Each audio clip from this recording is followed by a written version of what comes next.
Hello, YouTubers, friends, compatriots, bootlegger, shills, dust, arts, peasants, vassals, Brazilians, Brazilian thongs. Did you know that the country of Brazil was named after the Brazil nut and not the other way around?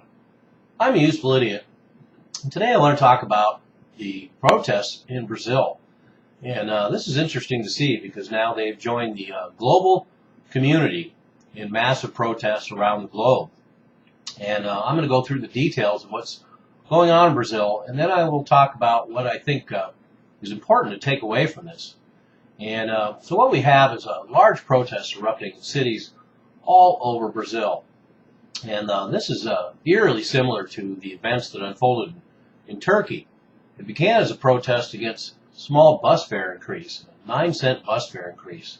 So bus fare is now $1.47. I guess it's pretty piss poor service as it already was. So this caused an outcry, and now it's blossomed into nationwide protests covering all sorts of general issues. And this is exactly what we saw in Turkey. Turkey was ostensibly about the last green park in Istanbul being bulldozed, and now it's turned into a massive showdown with the government. So we shall see what unfolds in Brazil. But right now, I guess the recent rumors are that they are going to bring out the army to quell the unrest. And quite a bit of unrest it is. It started out in Sao Paulo, tens of thousands of protesters. In Rio de Janeiro, there was actually over 100,000 people. I'll attach a video below. It's pretty impressive to see that many people in the street. And cities all over Brazil, Salvador, and in Brasilia, protesters even danced on the roof of Congress, which is certainly something I'd like to see in this country, although it'd be difficult the way that roof is built. And so there was a harsh police crackdown, as there always is, and it apparently stunned citizens there, which is really saying something. They've had political unrest there before, but the police used rubber bullets, tear gas, and beatings, much like the state does all over the world. And one student was noted as saying, quote, "The violence came from the government," unquote. That's another thing we saw in Iraq. That's another thing we saw in Turkey. That's another thing we see here. The government is the one that's bringing the violence.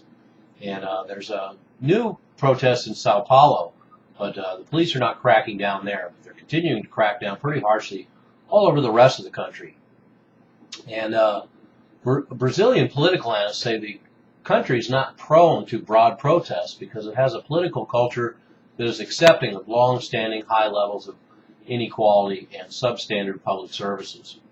So they have a vast cast of poverty, people who live in poverty in Brazil, and very radical income inequality in Brazil.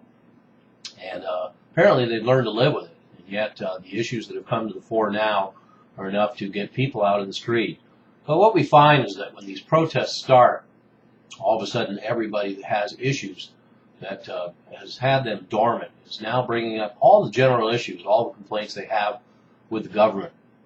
And this protest also is a lot like the other ones, where we see social media being used to organize it. And so these protests move rapidly and grow fast. And that's another thing that the state is very nervous about, the use of social media and the fact that a movement can move very quickly and grow very quickly to the point where they feel the need to micromanage and control it.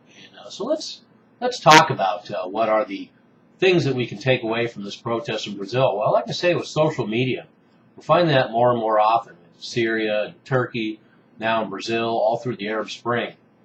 And like I say, this is a mechanism and a tool that can be used to organize things very quickly and make things very large. And the state is very threatened by that. And one of the reasons why they want kill switches and internet control, and they have the technology to do that now, so they will be doing that. And the state is going to find social media more and more threatening. It's not enough to just eavesdrop on everything that everyone is saying globally on social media, as it turns out, but at some point they're going to have to control it more. Another thing that we can take away from Brazil is that in an era of preemptive war and preemptive strikes, we now have preemptive police strikes.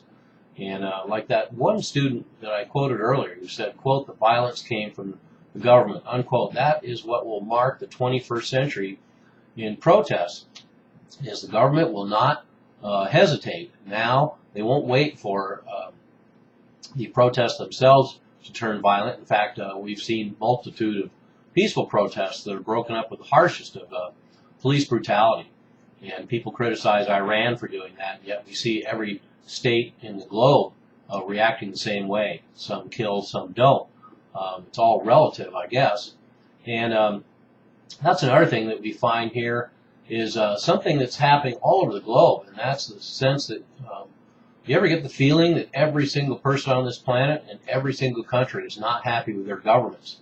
And trust me, in the end, it won't be one country against the other. It's going to be all the people of the world against the state. And the state will continue to fight each other, but there's one thing the state will do too, and that's rally the wagons in a circle. The state will defend its power to the last man.